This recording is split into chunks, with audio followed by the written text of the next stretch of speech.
Hello friends, welcome to Sitaram IAS YouTube channel. Today in this video we will discuss Vision IAS PT 365 और इसका last part तो हमने conclude कर लिया है, लेकिन कुछ टॉपिक्स रह गए थे जैसे कि अल्टरनेट फ्यूल और एनर्जी रिसोर्सेज वाले। ठीक है, तो इसको हम अलग से रिकॉर्ड कर रहे हैं। तो आप चाहें तो इसको वीडियो के पार्ट से लिंक कर लें, या फिर आप अलग से अल्टरनेट फ्यूल्स के नाम से अलग से साइंस टेक को भी इससे लिंक कर लें, क्योंकि ये इन्वायरमेंट है, इसमें आपका साइंस टेक भी इंक्लूड होगा। ठीक है, तो वो चीज़ आप ऐड कर लें तो आपका ये टॉपिक जो है कंप्लीट हो जाएगा।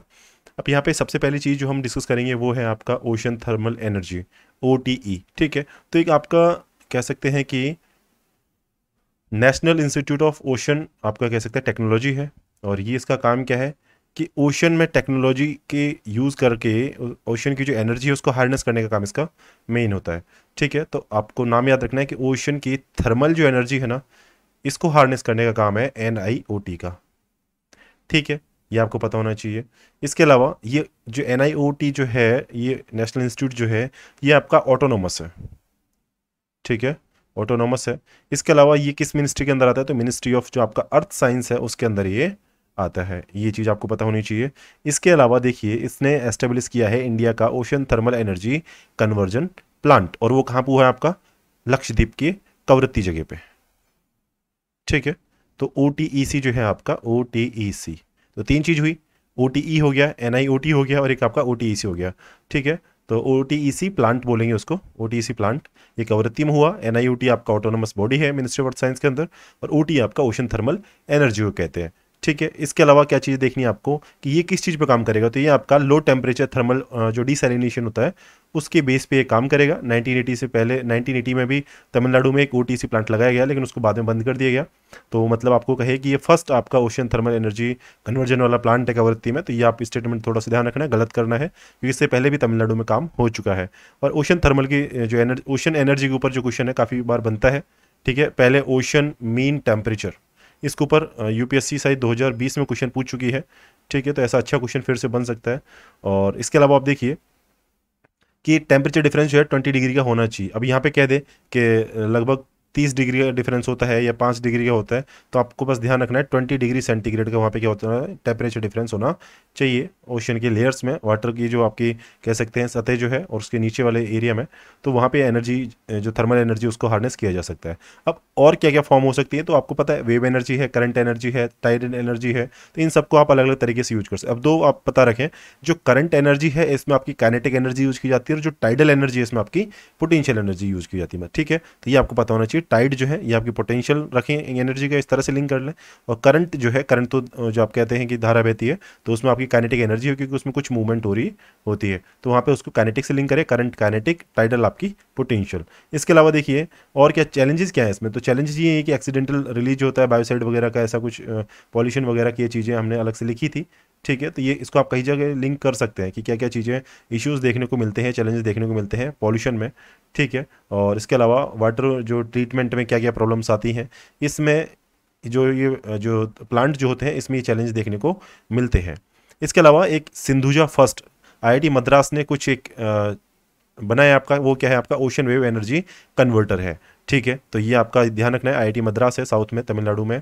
ठीक है, और इसने सिंधुजा फर्स्ट निकाला। सिंधुजा वन जो है आपका, बस पता होना चाहिए क्या है ये आपका, ना तो देखिए शिप है, ना कुछ आपका एक तरीके से फ्रिगेट वगैरह होगा, ना सबमरीन है। सिंधुजा वन है, आपको याद रखना है एनर्जी कन्वर्टर है।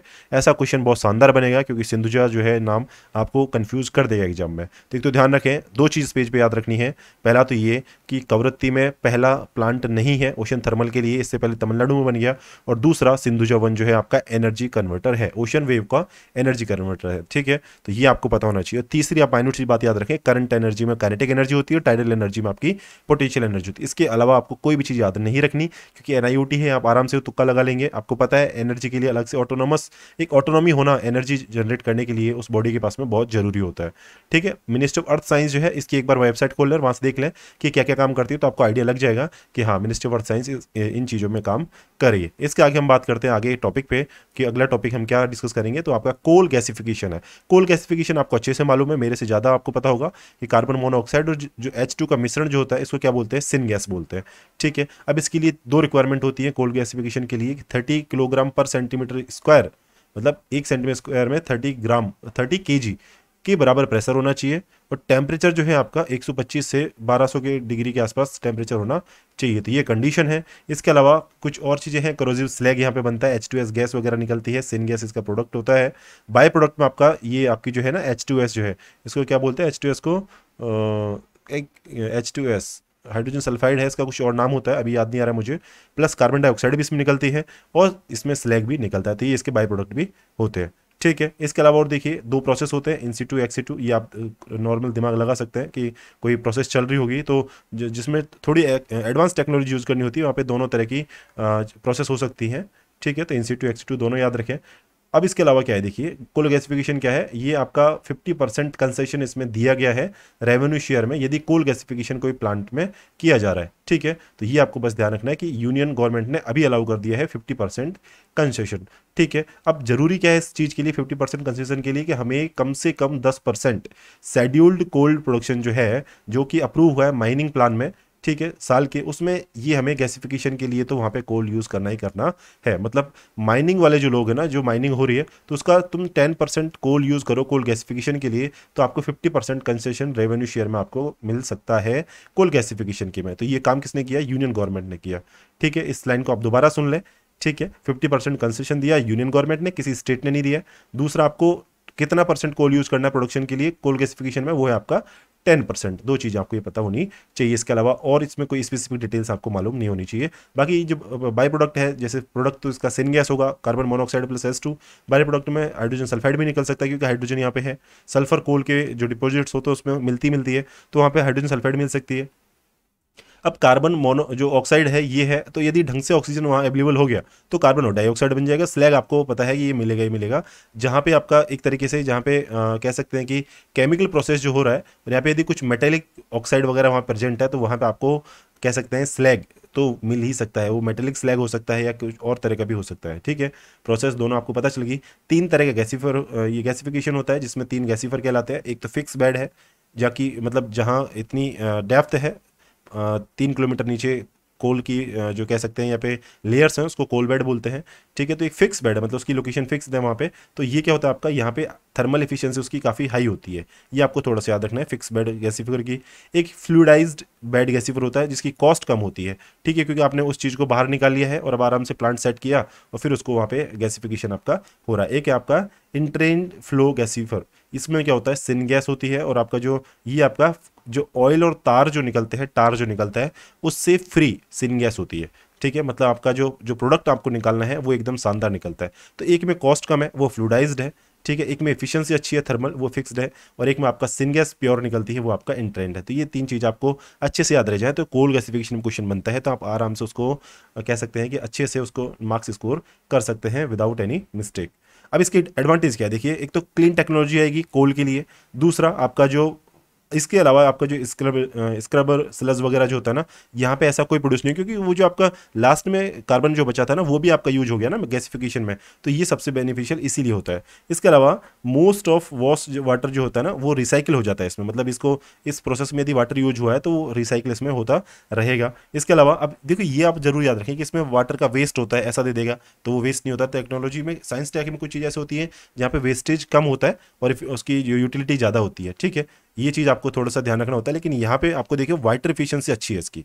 इसके अलावा यहाँ पे ऐसा कोई अलग से स्क्रबल स्लज जैसी कोई चीज़ यहाँ पे प्रोड्यूस नहीं होती है, क्योंकि आपको पता होना चाहिए कोल गैसिफिकेशन में जो रेजिड्यू कोल है ना मेनली, वो ज़्यादा यूज होता है। तो आप जब रेजिड्यू चीज़ें यूज हो रही है तो उनका काम है कि प्रोड्यूस जो एक तरीके से पॉल्यूटेंट है या रेजिड्यू चीज़ें हैं उनको कंज्यूम किया जा रहा है, तो एफिशिएंसी उसकी बढ़ रही है। तो अब यहाँ पे देखिए रेजिडुअल वाटर वेस्ट जो है वो भी ट्रीट हो सकता है। इसके अलावा ये जो सिन गैस जो प्रोड्यूस हुई, कार्बन मोनोऑक्साइड और हाइड्रोजन, ये अब किस में काम आएगी, मैथेनॉल बना लो, हाइड्रोजन गैस बना लो, फर्टिलाइजर है। इसके अलावा कार्बन फाइबर बना लो, प्लास्टिक कंपोजिट बना लो, माइनिंग ऐश वगैरह रेजिड्यू जो है ये आपका माइनिंग नहीं, ये यूजिंग है, यूजिंग ऐश या रेजिड्यू। मतलब ये जो चीज़ें बची थी ना उसमें कोल बेड में, वहाँ से चीज़ों को यूज़ करके इन चीज़ों में आपका सिन गैस को यूज किया जा सकता है। अब इंडिया ने कुछ टारगेट रखा है। टारगेट क्या रखा है कि हमें 100 मिलियन टन कोल गैसिफिकेशन करना है 2030 तक। तो ये जरूर आप याद रखें कि 100 MT एट द 2030। 30। तो 100 MT 2030 ये टारगेट याद रखें, कोल गैसिफिकेशन से हमें करना है। कोल गैसिफिकेशन में क्या निकलेगा, फिर से ध्यान रखें, मैं बता रहा हूँ सिन गैस निकलेगी, ठीक है। 50% कंसेशन रेवेन्यू शेयर में कोल गैसिफिकेशन के लिए, और 10% मिनिमम आपको शेड्यूल्ड कोल प्रोडक्शन जो है उसका यूज करना है, इंश्योर करना है कि वो कोल गैसिफिकेशन के लिए यूज हो रहा है, ठीक है। अब अच्छा वाला कोल तो इसमें यूज करेंगे नहीं, जो वेस्टेज है उसको यूज करेंगे, तो इफिशियंसी इससे आ जाएगी। और 3 तरह का फिक्स, फ्लूइडाइज्ड और आपका इंट्रेंट फ्लो गैसिफर है। ये आई होप आपको समझ में आ गया है। इसके अलावा एक आयुष्मान भारत के अंदर आपका NCGM national clean Ganga mission जो है, इस जो है इसके अंदर ही शायद इसमें कुछ चल रहा है कि नोडल ऑफिसर आपका कौन होगा, जितने भी कोल कंपनीज जो है उनके लिए नोडल ऑफिसर होगा, ठीक है, इसी NCGM के अंदर। इसके अलावा आपका इंटरेस्ट रेट और सबवेंशन जैसी फैसिलिटीज इसमें दी जाएगी। इसके अलावा इम्पोर्ट ड्यूटी जो है उसका आपका एग्जामिशन किया जाएगा फॉर कह सकते हैं कि जो आपका कुछ गुड्स है यहाँ पे वो देख लेना एक बार, टैप गुड्स है, कुछ टॉप गुड्स कुछ ऐसा है, ये शायद मैं अच्छे से नहीं बता पा रहा हूँ क्योंकि मुझे दिख नहीं रहा है। लेकिन 2 चीज़ याद रखना आपको, एक तो ड्यूटी इम्पोर्ट ड्यूटी का एग्जामिशन मिल जाएगा, ठीक है, दूसरा आपका इंटरेस्टेड और सबवेंशन हो जाएगी, और तीसरा आपका नोडल जो ऑफिसर होगा वो जितनी भी कोल कंपनियां हैं उनके लिए इसके अंदर NCGM जो है आपका नेशनल क्लीन गंगा मिशन जो है उसके अंदर ये काम हो रहा होगा। NCGM ये आपका, ये आपको मैं देखूंगा इसको, या तो ये क्लीन गंगा वाला है या फिर ये नेशनल कोल गैसिफिकेशन मिशन है, ये यहाँ पे हो सकता है, ठीक है। तो नेशनल कोल गैसिफिकेशन मिशन मैं इसको सर्च करके आपको बताऊंगा, और इसके कमेंट बॉक्स जो आपका डिस्क्रिप्शन जो होगा वीडियो का उसमें डाल दूंगा कि NCGM का मतलब क्या है, ठीक है। ए बी तो मतलब आयुष्मान भारत ही होगा मेरे हिसाब से, ठीक है। तो यही होगा शायद, या फिर सॉरी, ये दोनों ही मैं शायद गलत बता रहा हूँ। ये ए भी मतलब आपका आत्मनिर्भर भारत है, ठीक है। ये आत्मनिर्भर भारत है क्योंकि दोनों स्कीम इस गवर्नमेंट की है, तो आत्मनिर्भर भारत है ये, और आपका नेशनल कोल गैसिफिकेशन मिशन है। इसको कंफर्म करके मैं दोनों का आपको डिस्क्रिप्शन में दे दूंगा, आप वहां से इसको देख लेना। बाकी कॉमन चीज़ आपको पता है यहाँ से चल गई है। कई बार अपन क्या है इन चीज़ों को इसीलिए अलग से लिखते हैं ताकि आपको रिवाइज जब करें तो आपको अच्छे से वहाँ पे दिमाग लगा सके, क्योंकि कई बार जो चीज़ पढ़ रखी है वो बार दोबारा देखते हो तो हमें ऐसा लगता है कि हाँ याद हो गया, लेकिन उसको शॉर्ट फॉर्म में लिखेंगे तो थोड़ा प्रेशराइज होते हैं दिमाग पे, और उसके बाद में वो चीज़ें और अच्छे से बैठ जाती है, ठीक है। तो अब इसको अपन, मैं तो नहीं भूलूंगा, आप लोग भी कोशिश करें कि इसको ना भूलें, NCGM को और आपका आत्मनिर्भर भारत के अंदर। बाकी चीज़ें आपको कॉमनली यहाँ पे अंडरस्टूड हो गई होंगी। अब देखिए नेशनल बायोफ्यूल पॉलिसी मेरे से बेहतर आपको आती होगी, ठीक है, अच्छे से रट्टा मारा होगा कौन कौन से फर्स्ट जनरेशन के इसमें प्रोडक्ट यूज हो सकते हैं, बायोमास वगैरह, second generation, third generation, fourth generation, ठीक है। 2018 में पॉलिसी आई। इसके अलावा क्या काम था इसका, लिक्विड ट्रांसपोर्टेशन फ्यूल जो है उसको क्या बोलते हैं अपन, बायोफ्यूल बोलते हैं, जिसमें आपका एथेनॉल और बायोडीजल दोनों आते हैं। तो ये ध्यान रखें, एथेनॉल C2H5OH, ठीक है, एक तो ये होता है, दूसरा आपका बायो डीजल होता है। इसको आप ध्यान रखें, ये 2 चीजें मिलकर क्या बनेंगे, आपकी बायोफ्यूल बनाएंगे। बायोफ्यूल होता क्या है कि लिक्विड ट्रांसपोर्टेशन जो फ्यूल होते हैं उन सबको बायोफ्यूल कहते हैं, बायोफ्यूल कहते हैं, ठीक है। इसके अलावा ये किस चीज़ों से बना होता है, आप देखिए ये एग्रीकल्चर के प्रोडक्ट हो सकते हैं, या फॉरेस्ट के हो सकते हैं, या कोई अदर ऑर्गेनिक मटेरियल जो है जिसे फीड स्टॉक बोलते हैं वो हो सकते हैं, उससे बन सकता है। अब इनका अलग अलग कैटेगरी इनको रखा गया, 4 कैटेगरी बना दी। पहली ईडेबल बायोमास से होगी, तो उसमें क्या चीज़ होगी, ईडेबल बायोमास, जैसे अपन शुगर बीट है, शुगर केन है, वीट है, कॉर्न है, तो ईडेबल बायोमास मतलब जो हम खा सकते हैं, जानवर खा सकते हैं, वो चीज़ें हैं। दूसरा देखिए सेकंड है आपका नॉन ईडेबल बायोमास। अब ये क्या होगा, इसमें जो चीज़ें हम कंज्यूम नहीं कर सकते वो है क्या है, आपका वुड है, स्ट्रॉ है, ग्रास है, वेस्ट है, ये चीज़ हो गया। अब ध्यान रखना है इसमें वेस्ट को, तो वेस्ट जो है आपका नॉन ईडेबल बायोमास में आ जाएगा। थर्ड आपका एल्गी है, एल्गी से तो पता चलेगा मैक्रो एल्गी है, माइक्रो एल्गी। इसके अलावा फोर्थ देखिए आप ब्रेक थ्रू है, ब्रेक थ्रू आपकी जो टेक्नोलॉजी इसमें जनरेशन वाले फ्यूल जो होंगे वो देखिए, इसमें पायरोलिसिस हो सकता है, पायरोलिसिस मतलब उसको कंबस्टन करके। दूसरा है आपका ये क्या है, स्टोर टू फ्यूल कुछ ऐसा है। तीसरा है आपका इंजीनियर्ड एल्गी, कोई एल्गी अलग से बनाई है उसको बोल सकते हैं। और इसके अलावा इंजीनियर्ड एल्गी, और ये आपका है ये गैसिफिकेशन है, ठीक है, इंजीनियर एल्गी और गैसिफिकेशन की प्रोसेस से जो आपका बायोफ्यूल जो बनेंगे वो आपके ब्रेक थ्रू में आएंगे, ठीक है। तो पायरोलिसिस है, और ये आपका वेस्ट, ये शायद वेस्ट टू फ्यूल है मेरे हिसाब से। इसको 1 मिनट में बड़ा करके देखता हूँ, 1 सेकेंड, 1 सेकेंड, इसको बड़ा करते हैं।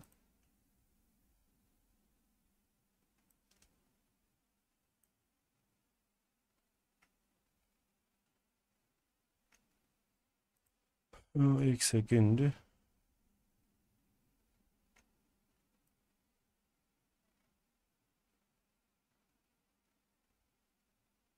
ये मैं खुद नहीं समझ पा रहा हूँ क्या लिखा है, ठीक है। इसके अलावा आप देखिए आगे कि जो मेन सोर्स जो है आपका फर्स्ट जनरेशन है, और इसके अलावा आपको देखना है कि कितना परसेंटेज अलाउ किया गया है, वो आपको देखना है थोड़ा सा, कि 10% अलाउ किया 2022 तक अचीव करने के लिए, ठीक है। 2022 तक 10% था क्या, एथेनॉल यूज़ करना, ठीक है, 2022 तक, जो हमने अचीव कर लिया पहले ही। दूसरा, अब हमें 20% का टारगेट मिला, इंडिया ने अपना दिखाया कि हम इतना अचीव कर सकते हैं 2030 तक, ठीक है। तो इस पेट्रोल को आपका इसमें एथेनॉल सप्लाई ईयर जो है इसमें बताया गया है कि हम 20% एथेनॉल को यूज कर सकते हैं, 2030 तक की टारगेट अचीव कर लेंगे। अब बायोफ्यूल में कौन कौन चीज़ कवर होती है मैंने आपको बता दिया, बायो एथेनॉल है जिसको अपन एथेनॉल बोला सीधा, बायो एथेनॉल है, बायो डीजल है और बायो सीएनजी है, ठीक है। अभी एक टर्म जो पीवाईक्यू में आई थी वो थी आपकी हाइड्रोजन सीएनजी, ठीक है, हाइड्रोजन सीएनजी। तो हाइड्रोजन सीएनजी है या बायो सीएनजी है, इसके देखिए कंपोजिशन जो होता है ना, कंपोजिशन जो होता है उन चीज़ों को आप देख लीजिए कि इसमें क्या क्या चीज़ें, इसके कंपोनेंट क्या क्या है, ठीक है। अब देखिए इंप्लीमेंटेशन की बात करें तो कौन करेगा इसका, एनबीसीसी है, वो नेशनल बायोफ्यूल कोऑर्डिनेशन कमेटी है, 2020 में सेटअप हुई। और एमओपीएनजी जो है, ministry of petroleum and natural gas जो है, वो उसका जो मिनिस्टर होगा वो इसका क्या होगा, चेयरमैन होगा। तो आपको ध्यान रखना है, इसके लिए एक कमेटी भी काम करती है, कोऑर्डिनेशन कमेटी है जिसका नाम है नेशनल बायोफ्यूल कोऑर्डिनेशन कमेटी। इसके रिप्रेजेंटेटिव देखिए अलग अलग मिनिस्ट्रीज से होंगे, सिंपल सी चीज़ है। और ये क्या करेगी, आपको कोऑर्डिनेशन प्रोवाइड करेगी जो आपका एफसीआई है और ऑयल मार्केटिंग आपकी कंपनीज जो है उनके लिए, क्योंकि एफसीआई से क्या होगा, आपका यहाँ से एडिबल बायोमास वगैरह लिया जाएगा और ऑयल मार्केटिंग कंपनीज इसको आगे यूज़ करेंगी, ब्लेंडिंग का काम जो है वही करेंगी, ठीक है। तो अमेंडमेंट क्या हुआ इसमें कुछ कि अब ज़्यादा फूड स्टॉक जो है उसको अलाउ कर दिया गया है, ठीक है। इसके अलावा आपका जो मिनिमम आपका प्रोड्यूस करना है, मिनिमम जो आपका फर्स्ट प्रोग्राम जो है एसीजेड वगैरह जो है और एक्सपोर्ट ओरिएंटेड यूनिट्स जो है वहाँ पे भी प्रोड्यूस किया जा सकता है। और इसके अलावा बायोफ्यूल जो है इसके एक्सपोर्ट की परमिशन दे दी गई है स्पेसिफिक केसेस में, ठीक है। तो एक्सपोर्ट जो है इसका भी किया जा सकता है, तो परमिशन है एक्सपोर्ट के लिए बायोफ्यूल की कुछ स्पेसिफिक केसेस में। तो ये कुछ अमेंडमेंट अभी नए किए गए हैं, तो ये आपको थोड़ा सा पता होना चाहिए, ठीक है। तो इसके अलावा और आप देखें तो ये बस आपको ये ध्यान रखना था, फोर्थ जो इसका जनरेशन फ्यूल कौन कौन से हो सकते हैं, फर्स्ट जनरेशन फ्यूल कौन कौन से हो सकते हैं, ठीक है। आगे चलते हैं, आगे अपना इसमें देखना है और चीज़ इसमें क्या क्या हुई। तो फर्स्ट तो इसकी कि कैटेगराइजेशन होगा बायोफ्यूल का 3 जनरेशन में आगे चल के, और सपोर्ट करेगी, सपोर्ट है सेकंड जनरेशन प्रोडक्शन का थ्रू वीजीएफ। जो आपका वीजीएफ क्या होता है, वायबिलिटी गैप फंडिंग जो होता है उसके थ्रू इसको सपोर्ट किया जाएगा सेकंड जनरेशन प्रोडक्शन को। इसके अलावा इंक्रीज करना है स्कोप को, ताकि रॉ मटेरियल जो है फर्स्ट जनरेशन का, जैसे उसमें क्या शामिल हो सकते हैं, डैमेज्ड फूड ग्रेन यूज हो जाए, आपका स्टार्च कंटेनिंग मटेरियल है वो यूज कर ले, या फिर स्टार्च शुगर कंटेनिंग जो मटेरियल है ये चीज़ें यूज हो जाए। तो ऐसा स्कोप जो है रॉ मटेरियल के लिए फर्स्ट जनरेशन में बढ़ाया गया है, ठीक है। तो ऐसे कुछ अमेंडमेंट होते रहते हैं इन पॉलिसीज़ में, तो ये आपको पता होना चाहिए। इसके अलावा क्या किया है, सरप्लस फूड ग्रेन जो है उसको भी यूज़ करने के लिए अलाउ कर सकते हैं रॉ मटेरियल में, तो ये एनबीसीसी ने इसको अप्रूवल दे दिया है। तब ये बस याद रखें, और इसके ऊपर क्वेश्चन पहले बन चुका है, ठीक है। और ये वाली चीज़ उसमें डाल दी थी कि डैमेज्ड फूड ग्रेन वगैरह है, ये सब पहले पूछ लिया उसने, तो वहाँ से आप पीवाई की उठाइए, वहाँ इस चीज़ को देखना। इसके अलावा एनबीआर डेवलप करने के लिए, मतलब नेशनल बायो आपका बायो मास रेपोजिटरी बनाने के लिए, डेवलप करने के लिए भी यहाँ पे कुछ प्लान बनाए गए हैं, ठीक है। अब देखिए national bio energy program, national bio energy program ये आपका ministry of natural and new and renewable energy जो है इसने किया है, ठीक है। तो आप ये ध्यान रखें, मिनिस्ट्रीज को अलग अलग ध्यान रखें।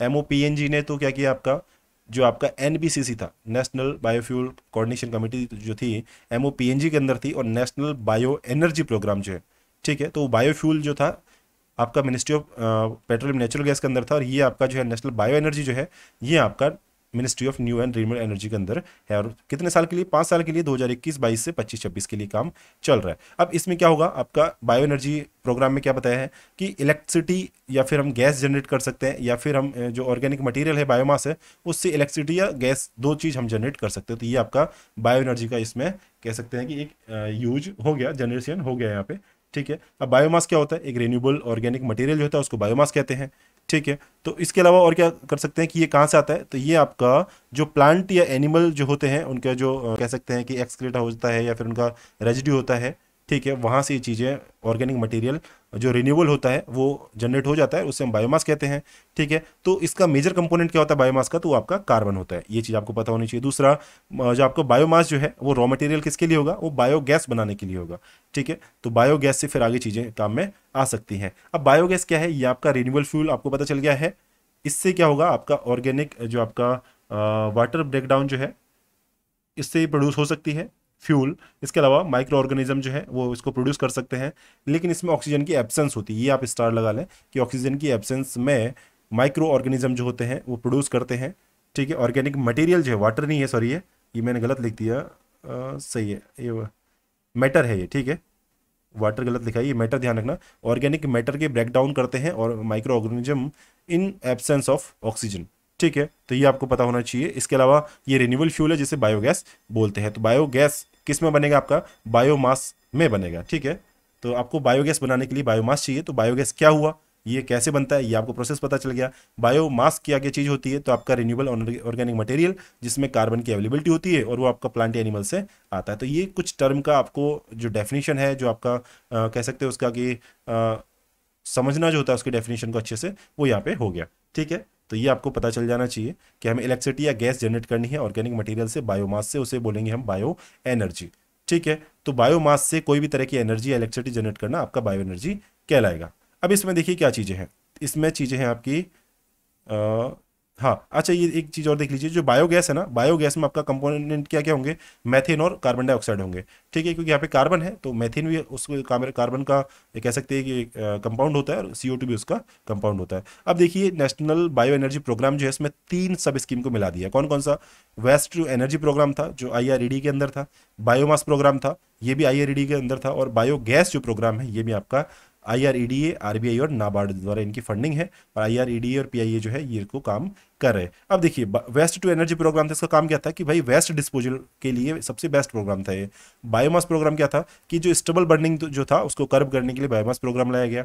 फिर बायोगैस प्रोग्राम क्या है? तो GHG और जो आपका सैनिटेशन जैसी ग्रीन हाउस गैस को कम करने के लिए, सैनिटेशन जैसी सुविधाओं को बढ़ाने के लिए, फैसिलिटी प्रोवाइड करने के लिए बायोगैस प्रोग्राम को लाया गया। अब देखिए, बायोगैस जो है ना, सैनिटेशन वगैरह GHG है, इसे थोड़ा सा ध्यान रखें। 2 इसके ऑब्जेक्टिव हैं, तो 2 से ज़्यादा इसके कह सकते हैं कि ऑर्गेनाइजेशन है जो इस पे काम कर रहे हैं, नाबार्ड, RBI और IREDA।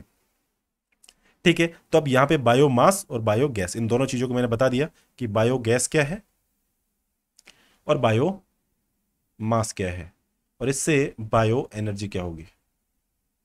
तो आई होप आपको ये चीज़ पता चल गई। बायो एनर्जी मतलब जो भी बायोमास से बनेगा वो बायो एनर्जी कहलाएगा। वो उससे इलेक्ट्रिसिटी जनरेट कर लो चाहे गैस जनरेट कर लो।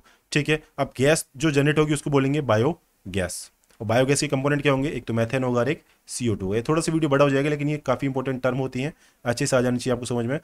ऑक्सीजन की एब्सेंस होती है, माइक्रो ऑर्गेनिज्म इसमें यूज होते हैं, और ऑर्गेनिक मटेरियल का वो क्या करते हैं? ब्रेक डाउन करते हैं। ठीक है, और रिन्यूएबल फ्यूल की तरह काम आता है। बायोमास को पता चल गया, कार्बन इसका मेन कंपोनेंट होता है। ऑर्गेनिक मटेरियल जो है वो रिन्यूएबल जो होता है उससे ये चीज़ें जनरेट हो सकती है, बायोमास उससे बना होता है। इसके अलावा ये आपके बायोगैस बनाने के लिए क्या होता है? एक मेन कंपोनेंट होता है। 3 प्रोग्राम बने, वेस्ट टू एनर्जी IREDA के अंदर, बायोमास प्रोग्राम और bio gas program. Waste to energy काम वेस्ट डिस्पोजल के लिए, बायोमास का काम स्टेबल बर्निंग के लिए, और बायोगैस का काम GHG सैनिटेशन के लिए। ये चीज़ आपको ध्यान रखनी है। फिर 2 आपको मैंने बताया, नेशनल बायो एनर्जी प्रोग्राम, और आपका पिछला वाला जो था जिसमें NBCC नेशनल बायोफ्यूल जो पॉलिसी थी उसमें आपका कोऑर्डिनेशन कमेटी थी, वो आपका नेशनल कह सकते हैं बायोफ्यूल। ठीक है, बायोफ्यूल पॉलिसी, और ये आपका नेशनल बायो एनर्जी पॉलिसी। तो बायो एनर्जी आपका किसका है? MNRE का काम है, ये मिनिस्ट्री आपकी न्यू एंड रिन्यूएबल एनर्जी, और आपका MOPNG है, पेट्रोलियम एंड नेचुरल गैस। तो ये थोड़ी चीज़ आपको पता होनी चाहिए, और आप इसमें अपना टाइम दिया है तो आपको ये चीज़ें क्लियरली समझ में आ जानी चाहिए। ठीक है, एक रिपोजिटरी बना रहे हैं अपन बायोमास के लिए, कुछ ऐसा होना चाहिए। और कौन कौन सी चीज़ें? Starch containing material, sugar containing material, damaged food grain ये यूज हो सकता है, और सरप्लस फूड ग्रेन जो इसको भी अलाउ इसमें किया जा सकता है। आई होप आपको ये इतना समझ में आ गया है। अब हम चलेंगे आगे, क्योंकि इसमें कंटेंट कम था लेकिन ये इंपॉर्टेंट था। इसके अलावा आप देखिए, PM कुसुम है। PM कुसुम आपको पता है अच्छे से, ये रिन्यूएबल एनर्जी जो है उसी को यूज करता है, तो new and renewable energy ministry इसमें काम करेगी। 2019 से ये चल रहा है, और इसके अलावा स्टेट नोडल एजेंसीज में होंगी जो कोऑर्डिनेट करेंगी। ठीक है, वो कोऑर्डिनेट करेंगी, स्टेट UT है, आपके डिस्कॉम है या फार्मर्स, उनके साथ में कोऑर्डिनेट करेंगी। अब यूनियन ने क्या किया कि यूनियन गवर्नमेंट ने रिमूव कर दिया कि जो परफॉर्मेंस बेस्ड आपका जो कह सकते हैं कि गारंटी वाला जो कोई ऐसा था सिस्टम था उसमें पहले, कि परफॉर्मेंस आपकी अच्छी होगी तो आपको उस पर गारंटी दी जाएगी, आपके लोन वगैरह उस पर कुछ बेसिस, कुछ ऐसी टर्म थी, मतलब आपको ध्यान रखना है कि बस परफॉर्मेंस बेस्ड कुछ उसमें काम किया जाता था। ठीक है, तब वो जो PBG परफॉर्मेंस बेस्ड गारंटी वाला जो क्लॉज था उसको हटा दिया है सोलर पावर जनरेटर्स के लिए। ये आपको मेनली ध्यान रखना है। तो इसमें PM कुसुम है, ministry of new renewable energy, 2019 से चल रहा है। स्टेट नोडल एजेंसीज होंगी, इंस्टॉल कैपेसिटी जो इलेक्ट्रिसिटी पावर की है नॉन फॉसिल फ्यूल से हमने टारगेट दिया कि हम 40% 2030 तक जनरेट कर देंगे, ये हमारा INDC उसमें रहा। इसके अलावा टारगेट हमने और क्या बनाया कि 2025-26 तक हम 30 गीगावाट ऐड कर देंगे सोलर कैपेसिटी। ठीक है। और डी डीजलाइजेशन कर देंगे फार्म सेक्टर का, मतलब फार्मर्स जो हैं वो डीजल इंजन यूज़ कर रहे हैं उसको बिल्कुल ख़त्म कर देंगे। ठीक है, उन्हें रिन्यूएबल एनर्जी के सोर्सेज अवेलेबल करवाएंगे और सोलर कैपेसिटी जो है 2025-26 तक उसको हम 30 गीगावाट तक बढ़ा देंगे। ठीक है, तो ये काम यहाँ पे मेनली बताया गया। ठीक है, तो 30 गीगावाट को और बढ़ाना था 2025-26 तक। सोलर कैपेसिटी में 3 कंपोनेंट थे, ए, बी और सी, और 500 किलोवाट तक के से लेके 2 मेगावाट तक के जो आपके पावर प्लांट जो थे उनका क्या करना था, ए में आपका डिसेंट्रलाइज करना था, डिसेंट्रलाइज्ड ग्राउंड माउंटेड ग्रिड। ठीक है, रिन्यूएबल जो आपका पावर प्लांट थे तो उनको डिसेंट्रलाइज करना था। दूसरे में आपका स्टैंड अलोन सोलर पावर जो थे, एग्री पंप जो थे सारे 7 हॉर्स पावर के, ये इतनी जितनी मतलब 7.5 आपका 7.5 हॉर्स पावर के जो इंजन होते हैं, ठीक है, जो समर्सिबल मोटर जो होती है, इतने तक के लिए आपको स्टैंड अलोन सोलर पावर यहाँ पे पंप प्रोवाइड करना था कि उसके लिए सोलर प्लांट आप लगा सकते हैं।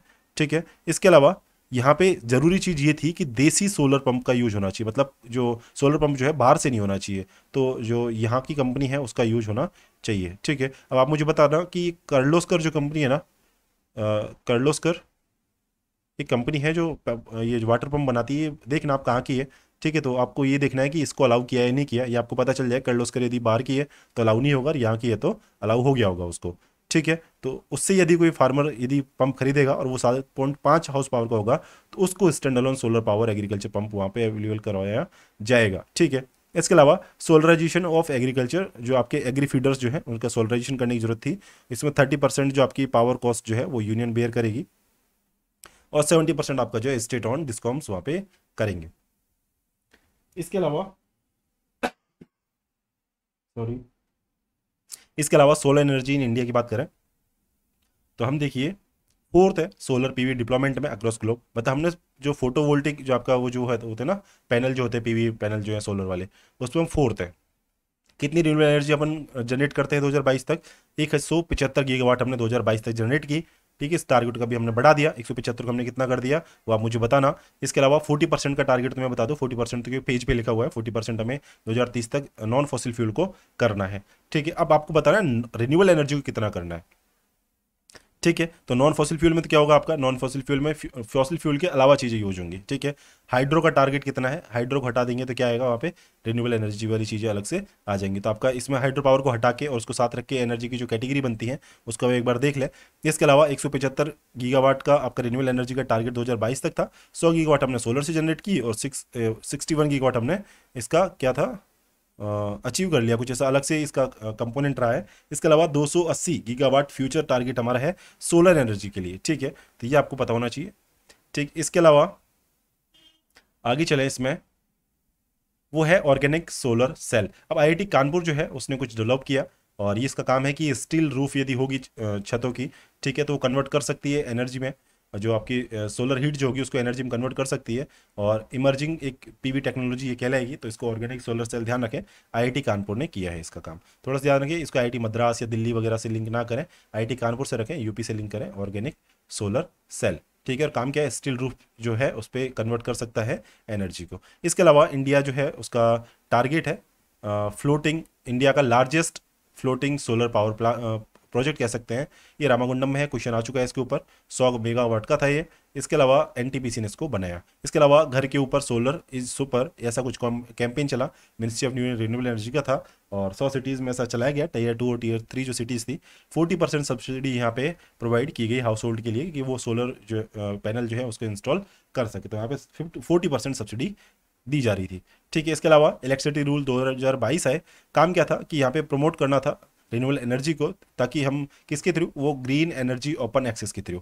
ठीक है, तो यहाँ पे क्या होगा, कंज्यूमर जो है, जो कि वो आपके कमर्शियल कंज्यूमर या आपके जो इंडस्ट्रियल हो सकते हैं, दोनों तरह के हो सकते हैं, वो अपनी मर्जी से, उनको कंपलसरी नहीं है इस चीज़ का मानना, वो अपनी मर्जी से डिमांड कर सकते हैं कि हमें जो एनर्जी जनरेट हो रही है, हमें जो एनर्जी कंज्यूम कर रहे हैं, वो हमें ग्रीन पावर आप प्रोवाइड कीजिए। तो ऐसा कुछ इसमें फैसिलिटी दी गई है। ठीक है, इसके अलावा ग्रीन ओपन एक्सेस जो है ये क्या है आपका, कि ये जो है ये अलाउ करेगा कंज्यूमर्स को। ठीक है, और ये पोर्टल है आपका मिनिस्ट्री ऑफ न्यू रिन्यूएबल का, ये अलाउ करेगा। इसके अलावा यहाँ पे एप्लीकेबिलिटी जो है, ये क्रॉस सब्सिडी सरचार्ज और एडिशनल चार्जेज जो है सरचार्जेज जो है उसकी यहाँ पे नहीं होगा। मतलब अलग अलग कोई स्कीम चल रही है तो एक स्कीम का ही वहाँ पे फ़ायदा ले सकते हैं, दो स्कीमों को एक साथ फ़ायदा नहीं ले सकते, इसको बोलते हैं क्रॉस सब्सिडी सरचार्ज वगैरह। ठीक है, तो इनके लिए एप्लीकेबल ये नहीं होगा। ग्रीन ओपन एक्सेस आपका पोर्टल है, एमएनआरई ने बनाया, ठीक है। और ये कंज्यूमर को अलाउ करेगा, क्या अलाउ करेगा कि वो डिमांड कर सकते हैं डिस्कॉम से कि हमें ग्रीन एनर्जी ही दी जाएगी। और यहाँ पे कंज्यूमर कौन है, आपके कमर्शियल और इंडस्ट्रियल है, ठीक है, इंडिविजुअल कस्टमर यहाँ पे नहीं है, ठीक है। और ये चीज़ कंपलसरी नहीं है, ये कह सकते हैं वॉलंटरी है, ठीक है। तो ये आपको थोड़ा सा पता होना चाहिए इलेक्ट्रिक रूल्स 2022 के बारे में। थोड़ा सा टफ चीज़ें बनेंगी तो यहीं से कुछ पॉइंट उठा के बनेगा, तो आपको थोड़ा सा मालूम होना चाहिए कैसे कैसे चल रहा है, ठीक है। इसके अलावा देखिए अदर अल्टरनेटिव एनर्जी आपके सोर्सेज जो है CBM है, जैसे कोल बेड मेथेन है, तो ये तो आप अच्छे से इस चीज़ को जानते हैं कि ये कैसे है। तो इसमें आपका अनकन्वेंशनल फॉर्म है नेचुरल गैस की, और यह गैस की यहाँ पे जब कोल को सैचुरेट किया जाता है वाटर के साथ में, ठीक है, तो ये अपन ने वहाँ पे देखा था कि वाटर ज़्यादा वेस्ट नहीं होता है, उसको रिसाइकिल कर सकते हैं, तो इसमें वाटर यूज किया जाता है तभी तो सिंगैस बनेगी। तो इसके बाद में यहाँ पे वाटर और मेथेन जो है वो ट्रैप होती है विद इन कोल, ठीक है। और यहाँ पे क्या बनता है, उससे कोल बेड मेथेन बनती है। यूज क्या है, सिंपल सी चीज़ है, पावर जनरेशन है, CNG ऑटो फ्यूल बनाने के लिए, fertiliser, industrial use, steel plant में यूज हो सकता है, रोलिंग मिल्स जो है उसमें यूज हो सकता है, मेथेनॉल प्रोडक्शन में ये चीज़ें यूज हो सकती हैं। तो कोल बेड मेथेन जो है यहाँ से यूज हो सकती है, ठीक है। तो ये आपको थोड़ा सा पता होना चाहिए। मेथेन का फॉर्मूला आपको आता होगा, केमिस्ट्री में आपने यदि पढ़ा होगा, साइंस आपके पास रही होगी तो, ठीक है। इसके अलावा जियो थर्मल एनर्जी की बात करें, ONGC इस पर कुछ काम कर रहा है, इसने कुछ पहला कुआं खोदा है, कहाँ पे, पूगा वैली में, लद्दाख में, ठीक है। तो फर्स्ट वेल इसने वहाँ पे बनाया है, स्टार्ट किया है, और ONGC ये काम कर रहा है, ठीक है। और जियो थर्मल एनर्जी के लिए काम कर रहा है। जियो थर्मल पावर प्लांट जो है वो हाइड्रोथर्मल एनर्जी को यूज़ करते हैं। कैपेसिटी हमारी कितनी है कि हमारे पास 300 गीगा जो आपकी सॉरी जियो थर्मल हॉट स्प्रिंग है इंडिया में, ठीक है। कैपेसिटी भी इसमें दी होगी शायद, नहीं इसमें कैपेसिटी नहीं दी है, कोई नहीं। बेसिक टाइप ऑफ जो आपका जियो थर्मल पावर प्लांट है वो 3 है, एक तो ड्राई स्ट्रीम होते हैं, एक आपका फ्लैश स्ट्रीम होते हैं, और एक आपके बाइनरी साइकिल होते हैं। 3 आपको ध्यान रखना है कि एक तो ड्राई हो सकते हैं जिसमें सिर्फ कह सकते हैं कि भाप भाप आएगी, ठीक है, उसकी वेपर आएगी। इसके अलावा फ्लैश स्ट्रीम हो सकता है जिसमें आपका गर्म पानी बाहर आएगा, और ऐसा बाइनरी जिसमें दोनों, मतलब आपकी स्टीम और जो हॉट वाटर है दोनों बाहर आ सकते हैं। तो इस तरह से आपके क्या हो सकते हैं, बेसिक टाइप है आपके जियो थर्मल पावर प्लांट के। अब साइट्स कौन कौन सी है ये देखो, ये है चुमथांग वैली है, आपका चुमथांग जगह है, ये आपका लद्दाख में है, कैम्बे है गुजरात में, तातापानी है छत्तीसगढ़ में आपका, और खम्मान है आपका तेलंगाना में है, और रत्नागिरी आपका महाराष्ट्र में। तो ये कुछ साइट्स आपको प्रैक्टिस कर लेना। इसके अलावा बायोमास को फायरिंग, इसके लिए कुछ मिशन चला समर्थ नाम से, कुछ प्लांट चले, 39 प्लांट में इसको अलाउ किया गवर्नमेंट ऑफ इंडिया ने। कंपोनेंट क्या है इसमें, डायरेक्ट को फायरिंग कर सकते हैं और इनडायरेक्ट कर सकते हैं, पैरेलल को फायरिंग कर सकते हैं। को फायरिंग का मतलब ये है कि कोल पावर प्लांट है आपका, थर्मल पावर प्लांट है, वहाँ पे कोल के साथ साथ में बायोमास को भी जो यूज किया जा सकता है, ठीक है। तो वहाँ पे कंपलसरी यहाँ पे कुछ प्रोविजंस किए गए। इसके अलावा एनर्जी इफिशियंसी के लिए कुछ आया, एनर्जी कंजर्वेशन अमेंडमेंट एक्ट 2022, ठीक है। अब ये आपका आया, अब इसमें क्या हुआ कि इसने जो आपका इलेक्ट्रिसिटी आपका जो कंजर्वेशन एक्ट जो था आपका, एनर्जी कंजर्वेशन एक्ट सॉरी 2001 का, उसको यहाँ पे रिप्लेस कर रहा है, और इसका फोकस कुछ बढ़ा है कि एनर्जी सेव करने के लिए, और आपका एनर्जी कंजम्पशन जो है उसको रेगुलेट करने के लिए, एनर्जी इफिशियंसी और एनर्जी आपका कंजर्वेशन उसको प्रमोट करने के लिए कुछ नए अमेंडमेंट रूल्स आए हैं। तो एनर्जी कंजर्वेशन एक्ट 2022 इसको, जो 2001 वाला जो एनर्जी कंजर्वेशन का जो एक्ट था, इसको रिप्लेस कर देगा, ठीक है। तो 2001 का एक्ट याद रखें, और अब 2022 में नया एक्ट लाके इसको रिप्लेस कर रहे हैं। ये यहाँ से चलेगा। काम क्या होगा, पहले वाला जो कुछ था उसका फोकस अब बढ़ा दिया कि एनर्जी सेव करो, रेगुलेट करो एनर्जी का, एनर्जी की इफिशियंसी बढ़ाओ, ये सब चीज़ें थी, ठीक है। तो अब ये देखिए यहाँ पे कुछ 2010 में भी अमेंडमेंट किए थे, ठीक है। APTEL अपीलेट ट्रिब्यूनल थी इलेक्ट्रिसिटी के लिए, उसमें अपील हो सकती थी। अभी क्या चीज़ हुई, ये तो 2010 तक का काम था। अभी देखिए यहाँ पे जो यूनियन जो है, यूनियन गवर्नमेंट जो है वो स्पेसिफाई कर सकती है, ठीक है। और इसके अलावा क्या होगा, कार्बन जो ट्रेडिंग है, ठीक है, उसको यहाँ पे स्पेसिफाई कर सकती है।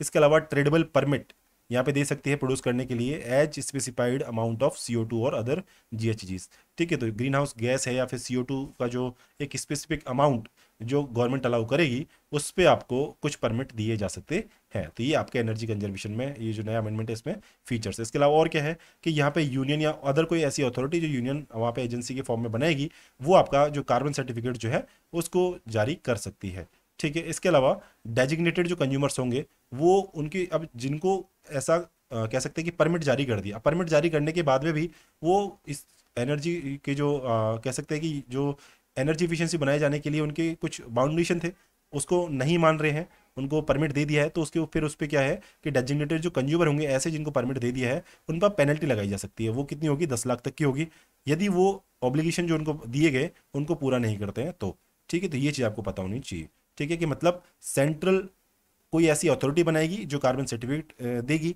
इसके अलावा कंज्यूमर जो डेजिग्नेटेड हैं, जिनको परमिट दिए गए हैं, वो यदि नहीं मानेंगे, ऑब्लिगेशंस को मीट नहीं करेंगे, तो उन पर पेनल्टी भी लगेगी। ये चीज़ यहाँ पे बात की गई। और मेनली काम क्या है यहाँ पे, कार्बन ट्रेडिंग जो है वो एक कार्बन ट्रेडिंग स्कीम यहाँ पे स्पेसिफाई कर सकती है यूनियन गवर्नमेंट। ये नया काम किया है एनर्जी कंजर्वेशन के एक्ट 2022 में।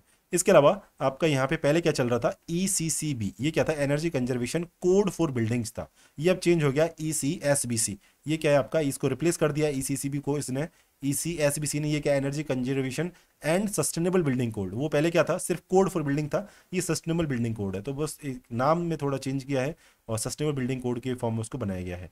इससे क्या होगा कि आपका एनर्जी कंजम्पशन स्टैंडर्ड जो है उसका स्कोप बढ़ जाएगा, और उसमें व्हीकल्स है, वेसल्स है, शिप और बोट्स वगैरह जो होती है उसको भी इंक्लूड किया गया है। इसके अलावा SERC क्या है, आपकी स्टेट एनर्जी रेगुलेटरी कमीशन है, और ये क्या कर सकता है, कुछ रेगुलेशंस बना सकता है ताकि जो आपका फोर फंक्शन डिस्चार्ज, ठीक है, तो कुछ काम करने के लिए इसको कुछ फंक्शन दिए गए, उसको डिस्चार्ज करने के लिए, मतलब उसके फंक्शंस को करने के लिए कुछ रेगुलेशंस बना सकता है, उसका नाम है SERC। स्टेट गवर्नमेंट जो है वो रिक्वायर कर सकती है एनर्जी कंजर्वेशन फंड, ठीक है। तो उनको जरूरी है कि स्टेट गवर्नमेंट ऐसे फंड बनाए। कौन से, एनर्जी कंजर्वेशन फंड, ये काम है स्टेट गवर्नमेंट का। SERC बनाया गया रेगुलेट करने के लिए, और उसको कुछ फंक्शन दिए गए, एक्सपेंड किया गया एनर्जी कंजम्पशन स्टैंडर्ड का, उसमें व्हीकल्स और आपका वेसल्स उसको शामिल किया गया। ECCB को ECSBC ने चेंज किया। इसके अलावा यूनियन यहाँ पे अथॉरिटी बनाएगी जो कार्बन सर्टिफिकेट जारी करेगी। एक कार्बन ट्रेडिंग स्कीम यहाँ पे स्पेसिफाई गवर्नमेंट कर सकती है, वो भी सेंट्रल गवर्नमेंट करेगी। इसके अलावा ट्रेडेबल परमिट होंगे जो कह सकते हैं कि कंज्यूमर्स को दिए जाएंगे, ठीक है, जिसमें आपको स्पेसिफिक CO2 या अदर GHG इमिशन करने का अप्रूवल होगा, ठीक है। इससे ज़्यादा करोगे तो आपको कार्बन ट्रेडिंग का मैकेनिज्म यूज़ करना पड़ेगा। तो आई होप आपको ये चीज़ अच्छे से समझ में आ गई होगी, ठीक है। आगे चलते हैं। चीज़ें सिंपल हैं देखो, लेकिन आपको एक बार एक आइडिया जनरेट होना चाहिए कि कौन कौन सी मिनिस्ट्री किस चीज़ में काम कर रही है। ONGC किस में काम कर रहा है, ठीक है। तो इसके अलावा आपका ministry of new renewable energy किस में कर रही है, बायोफ्यूल के लिए कौन कर रहा है, बायो एनर्जी के लिए कौन कर रहा है, तो उसमें आपको थोड़ा सा आइडिया लग जाना चाहिए। अब इसके अलावा देखिए, SECI इंडेक्स है, कौन ला रहा है इसको, नीति आयोग ला रहा है, ठीक है। तो SECI state energy and climate index, ये नीति आयोग का है। क्या चाहिए इसमें, नीति आयोग है, थोड़ा सा स्पेशल इसको पढ़ना है कि 6 पैरामीटर है और 27 इंडिकेटर है। बस इंडिकेटर याद रह ही नहीं रहे, पैरामीटर 6 जरूर याद रखें, 6/27 ऐसा कुछ याद रखें इसको, ठीक है। कैटेगरी है इसमें, और इसमें इसके कुछ स्कोर है, मतलब आपका फ्रंट रनर है, अचीवर है। ये तो देखो नीति आयोग के ये कैटेगरी तो इसी बेस पे होती है। ये फ्रंट रनर कुछ स्टेट होंगे, कुछ आपका अचीवर होंगे, कुछ आपके एस्पायरेंट होंगे। तो इसमें 1/3 स्टेट इसमें होते हैं। और पुअर कौन है इसमें, तो सबसे पुअर आया लक्षद्वीप, और इसकी जो कंपोजिट SECI स्कोर के बेसिस पे, तो 36, 46 से ऊपर के फ्रंट रनर, 36 से नीचे के आपके एस्पायरेंट और इनके बीच के आपके अचीवर हो गए। सबसे बेस्ट कौन आया आपका, चंडीगढ़ है, गुजरात है और गोवा है। ये आपके फ्रंट रनर स्टेट है, किसमें, एनर्जी एंड क्लाइमेट इंडेक्स में, ठीक है। 6 पैरामीटर नीति आयोग जारी करता है। सबसे कमजोर लक्षद्वीप, सबसे बढ़िया चंडीगढ़, गुजरात और गोवा, ठीक है। तो आई होप आपको ये चीज़ समझ में आ रही है। इसके अलावा एक ETI थी, ETI मतलब एनर्जी ट्रांजिशन इंडेक्स। अब एनर्जी के ट्रांजिशन की इंडेक्स है, तो आपका वर्ल्ड आपका इकोनॉमिक फोरम जो है ये इसको कर रहा है। ये आपका इसको टॉप किसने किया, स्वीडन ने टॉप किया, और इंडिया की रैंक आई 87/115, 2021 की रिपोर्ट है। फिर इसके अलावा आपका carbon performance, climate change performance index कुछ ऐसा है, CCPI है, ठीक है। ये आपका जर्मन वॉच ने है, इसने जारी किया है। इंडिया की रैंक 40 कंट्री में से 3 पे है। तो क्लाइमेट चेंज में हम काफ़ी काम कर रहे हैं, तो थर्ड रैंक हमारी है 2021 में। तो ये थोड़ा सा आप याद रखें कि क्लाइमेट चेंज इस चीज़ में हम काफ़ी उच्च कोटि के काम कर रहे हैं, ठीक है। एनर्जी ट्रांजिशन में हम काफ़ी पीछे हैं, और जबकि क्लाइमेट चेंज की परफॉर्मेंस में काफ़ी आगे हैं। वर्ल्ड एनर्जी ट्रिलिमा इंडेक्स, इसको WTET है जिसे बोलते हैं वर्ल्ड, जिसको जारी किया है वर्ल्ड एनर्जी काउंसिल ने, इसको भी स्वीडन ने टॉप किया है। और यहाँ पे इंडिया की रैंक लगभग बीच में है, ठीक है, 75 रैंक है 127 कंट्रीज में से 2021 में। इसके अलावा ये आपको बस नीति आयोग वाला जरूरी याद रखना था कि नीति आयोग क्या क्या काम कर रहा है। क्लाइमेट चेंज में हम अच्छे हैं, एनर्जी ट्रांजिशन में थोड़े से पीछे हैं, और वर्ल्ड एनर्जी वाले में लगभग बीच में है, ठीक है। इसके अलावा ये आपका है PCRA। PCRA क्या है आपका, PCRA है पेट्रोलियम कंजर्वेशन रिसर्च एसोसिएशन। ये क्या है आपका, एक रजिस्टर्ड सोसाइटी है, ये ध्यान रखना है, रजिस्टर्ड सोसाइटी है ministry of PNG, petroleum natural gas के अंदर, क्योंकि पेट्रोलियम चीज आ गई तो PNG के अंदर आएगा, ठीक है। पेट्रोलियम कंजर्वेशन रिसर्च एसोसिएशन है, तो रजिस्टर्ड सोसाइटी है, ठीक है। कोई ऑटोनोमस बॉडी वगैरह ऐसा कुछ अलग से गवर्नमेंट ने इसको नहीं बनाया, ये रजिस्टर्ड सोसाइटी है। और इसका काम है गवर्नमेंट को पॉलिसी प्रपोजल और पेट्रोलियम कंजर्वेशन स्ट्रेटजी बनाने में हेल्प करना। तो इसने क्या किया, एक कैंपेन चलाया, उसको बोलते हैं सक्षम 2022, ठीक है। तो आई होप आपको ये चीज़ भी क्लियर हो गई है। अब देखिए ये हमारा इन्वायरमेंट कंप्लीट हुआ, मैगजीन कंप्लीट हुई, ये टॉपिक हमारा एनर्जी जो वाला था ये भी हमारा कंप्लीट हो गया। यहाँ पे ध्यान रखें नीति आयोग को कार्बन क्लाइमेट चेंज परफॉर्मेंस में बेहतर चल रहे हैं, जर्मन वॉच उसको काम कर रहा है। एनर्जी ट्रांजिशन में हम थोड़े पीछे हैं, इसको वर्ल्ड इकोनॉमिक फोरम कर रहा है। वर्ल्ड एनर्जी ट्रिलिमा इंडेक्स में हम थोड़े से बीच में है, इसको वर्ल्ड एनर्जी काउंसिल कर रहा है। एनर्जी कंजर्वेशन अमेंडमेंट एक्ट 2022 हमने देखा अभी। इसके अलावा ग्रीन मैथनॉल क्या होता है, जिसको एनटीपीसी वगैरह ने, और ये शायद पेज अपना रह गया, ठीक है इसको करते हैं। ग्रीन मैथेनॉल जो है, इसको ग्रीन मैथेनॉल क्या है, एनटीपीसी और आपका तीनी माउंट नाम से एक कंपनी है उसके बीच में एमओयू हुआ। यहाँ पे क्या होता है, मैथेनॉल बनाने में हमें लगभग जीरो या minimum amount of green house gas जब इमिशन होती है, तो ऐसे प्रोडक्शन को क्या बोलते हैं हम, सस्टेनेबल बायोमास से यूज किया बनाया गया मैथेनॉल होता है, तो इसलिए इसको ग्रीन मैथेनॉल बोलते हैं। तो ग्रीन मैथेनॉल का आप ध्यान रखें, या तो आपका जीएचजी जीरो इमिट हुआ है या फिर मिनिमम हुआ है, ठीक है। तो ये आपका एक एक्सट्रीम स्टेटमेंट दे देगा कि मतलब जीरो होता है या मिनिमम होता है, तो इसमें दोनों ही है, या तो जीरो या मिनिमम, तो वो आपका ग्रीन मैथेनॉल कहलाएगा। कौन कर रहा है, एनटीपीसी और आपका टीनी माउंट या टीनी माउंट के बीच में एमओयू हुआ है। सीबीजी ये कंप्रेस्ड बायोगैस होती है, एशिया का लार्जेस्ट कंप्रेस्ड बायोगैस का प्लांट आपका संगरूर पंजाब में आपका लगाया गया है। और ये यहाँ पे कंप्रेस्ड एंड प्यूरिफाइड बायोगैस होती है, जो किससे प्रोड्यूस होती है, आपकी वेस्ट या बायोमास जो आपका होता है उस सोर्सों से यहाँ पे जनरेट होती है, तो कंप्रेस किया जाता है उसको, तो वहाँ पे बायोगैस बन जाती है। 2018 में सतत नाम से स्कीम चली, इसका काम था सीबीजी प्रोडक्शन इकोसिस्टम को डेवलप करना, ठीक है। तो सतत क्या था, सस्टेनेबल अल्टरनेटिव कुछ ऐसा होगा टुवर्ड्स अफोर्डेबल ट्रांसपोर्टेशन, तो उसके लिए सतत स्कीम लाई गई, ठीक है। तो इसके अलावा एक सीएनजी टर्मिनल बनाया गया, जो दुनिया का पहला टर्मिनल होगा, वो भावनगर गुजरात में लगाया गया। तो सीबीजी का जो एशिया का सबसे बड़ा प्लांट है वो तो संगरूर पंजाब में है, और सीएनजी का जो टर्मिनल है वो भावनगर गुजरात में है, जो वर्ल्ड का पहला है, और ये एशिया का लार्जेस्ट है सीबीजी प्लांट। इसके अलावा ग्लोबल ऑफशोर विंड अलायंस है, GDWA, इसने इसको जारी किया है। और इसके अलावा आपका इंडिया इसका मेंबर है, ये ध्यान रखना। GDWA ग्लोबल ऑफ इसने इसको जारी किया, ग्लोबल ऑफशोर विंड अलायंस बनाया है इसने। मतलब कौन कौन मेंबर है इसमें, इसमें है इरीना है, इसके अलावा डेनमार्क है, इसके अलावा GWEC जो international trade association for wind जो है ना, वो एक के काम करता है, GWEC, ठीक है। तो ये इसने डेनमार्क के साथ मिलके और इरीना जो है उसने मिलके ग्लोबल ऑफशोर विंड अलायंस बनाया है। और इंडिया का टारगेट है कि हम 300 गीगावाट 2030 तक जनरेट कर सकते हैं, क्या विंड एनर्जी हम यहाँ से जनरेट कर सकते हैं। तो ये आप ध्यान रखना है, इंडिया के मेंबर भी है ग्लोबल ऑफशोर विंड अलायंस, ये जरूर ध्यान रखें। अरीना, डेनमार्क, GWEC, इन तीनों ने मिलके 300 गीगावाट का इंडिया ने टारगेट रखा, और इंडिया इसका मेंबर है, और ऑफशोर विंड को इसको हार्नेस करना है। इसके अलावा चीज़ हमने देखी, CBM कोल बेड मेथेन देखा, जियोथर्मल एनर्जी हमने देखा, कैम्बे चुमथांग वैली है, ताता पानी है, खम्मान है, रत्नागिरी, ये सब चीज़ हमने देखा। और इस तरह से हमने अल्टरनेट एनर्जी और फ्यूल को यहाँ पे डिस्कस किया। आई होप आपको सेशन पसंद आया, इन चीज़ों को डिस्कस करें दोस्तों के साथ में, खुद इसको रिवाइज करें, नोट्स बनाना है तो नोट्स बनाएं, अदरवाइज ये है आपको चाहिए तो आप मुझे टेलीग्राम पे मैसेज भेज दें, मैं आपको ये चीज़ शेयर कर दूंगा, तो आप वहाँ से भी इसको देख सकते हैं, ठीक है, ताकि आपको नोट्स बनाने की जरूरत नहीं पड़े, बस आप रिवाइज करें ज़्यादा से ज़्यादा। कुछ चीज़ अपडेट करनी है तो मुझे बताइए कि क्या चीज़ अपडेट करना है, कुछ इंप्रूव करना है तो वो भी मुझे बताइए, ठीक है। और फीडबैक जरूर दीजिए कि क्या चल रहा है, ठीक है, किस तरह से आप प्रिपेयर कर रहे हैं, इसमें कुछ और सुधार की गुंजाइश है तो वो भी यहाँ पे सुधारी जाएगी। मिलते हैं नेक्स्ट सेशन में, धन्यवाद।